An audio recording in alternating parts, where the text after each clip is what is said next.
కీర్తిశేషులు సాయన్న గారు నాకు అత్యంత సన్నిహితులు, ఆప్తులు. చాలా సంవత్సరాలు మేము కలిసి ప్రజాప్రతినిధులుగా ప్రజాక్షేత్రంలో పనిచేయడం జరిగింది.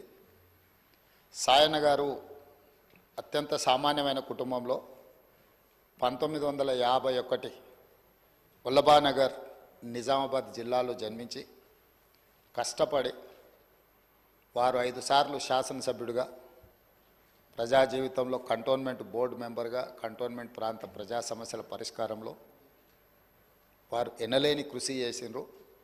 వారు సిట్టింగ్ శాసనసభ్యుడిగా ఉన్నప్పుడే ప్రజా జీవితంలోనే వారు మరణించడం జరిగింది.